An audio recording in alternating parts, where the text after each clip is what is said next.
ஊடகங்கள் வந்து நடுநிலையோட செயல்பட மாட்டேங்குதுங்க அப்படின்ட்டு இடும்பவன கார்த்தி அவர்கள் வந்து குற்றச்சாட்டு வைக்கிறாரு. நாங்க எவ்வளவோ விஷயங்கள மக்கள் மத்தியில போய் பண்ணிட்டு இருக்கிறோம். அத எடுத்து ஒரு துண்டு செய்தி மாரி போடுறாங்க. ஆனா ஒரு நடிகர இங்கேருந்து ஏர்போர்ட்ட விட்டு இறங்கி போனாலே ஒரு பாட்ட போட்டு லைவ் போடுறாங்க. எல்லா சேனலும். விளம்பரத்தை நோக்கியே இவங்க பயணிக்கிறாங்களே தவிர, கள அரசியல்ல மக்களுக்கு தேவையான விஷயங்கள முன்னெடுக்கிற கட்சிய கொஞ்சம் கூட அவங்க வந்து அட்ரஸ் பண்றதே இல்லங்க. இதெல்லாம் ஒரு வேதனையா இருக்கு அப்டின்ட்டு ரொம்ப ஆதங்கப்படுறாரு.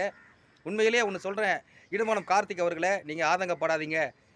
உங்களுக்கு ஊடகங்கள் வேணா நாடகம் போட்டு வேற விஷயங்கள செய்யலாம். ஆனா மக்கள் உங்க பின்னாடி வந்துட்டாங்க. விவசாயி உங்க பக்கம் வந்துட்டாங்க. எல்லா படித்தவர்களும் அனைத்துவர்களும் உங்க பக்கத்துல நிக்கிறாங்க.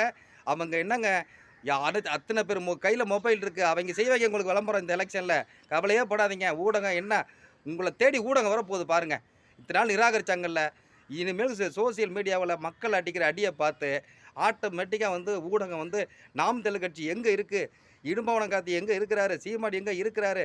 திருமுருகன் எங்க இருக்கிறாருன்னு அத்தன பேரும் அ தி அ நாம் தமிழர் கட்சியோட வேட்பாளர்கள நோக்கி வரப்போறாங்க. இது நடக்க போகுது. ஏன்னா, ஊடகங்கள் வந்து என்னைக்குமே பூடகமா தான் வேலை செய்யும். இது வந்து ஊடகம்லாம் மொத்த ஊடகங்கள நான் சொல்லல. சண்டைக்கு வந்துடாதீங்க. சில ஊடகங்கள் அதாவது சில விஷயங்கள் கைமாறும். சில விஷயங்கள் மனம் மாறும். இதெல்லாம் மாறி, மாறி சில விஷயங்கள் வந்து யார வந்து முன்னெடுக்கணும், யார வந்து தூக்கி நிறுத்தணும், யார தூக்கி போட்டு கீழ வீழ்த்தணுங்கிறத சில விஷயங்கள்லாம் முடிவெடுக்கப்பட்டு அங்கங்க வேலை செய்வாங்க. அதன்படி ஊடகங்கள் கை கொடுக்காவிட்டாலும் மக்கள் உங்கள கைவிட மாட்டாங்க. என்னமோ பல பேர் சொல்றாங்க, இவங்க வந்தா இவங்க ஓட்டு போயிரும், இவங்க வந்தா இவங்க ஓட்டு போயிரும். யார் வந்தாலும் வராவிட்டாலும் நாம் தமிழரின் வாக்கு நாம் தமிழருக்குத்தான் எப்பவும் விழும். அத தாண்டி இந்த தடவ பல மடங்கு அதிகமா விழப்போகுது. இத பார்க்கத்தான் போறீங்க. ஏன் அப்டின்னா, ஏன் இவ்வளோ ஆணித்தனமா அத சொல்றேன்னா, அண்ணன் சீமான் எடுத்த போராட்டங்களின் முன்னெடுப்பு அப்படி. இங்க குரலற்ற மனிதரின் குரலாக சீமான் மட்டும் தான் நிக்கிறாருன்னு பொதுமக்களுக்கு, விவசாயிகளுக்கு, இங்க உள்ள சாமானிய மக்களுக்கு அனைவருக்கும் தெரிஞ்சு போச்சு. மத்தவன்லாம் வேஷம் போடுறான்.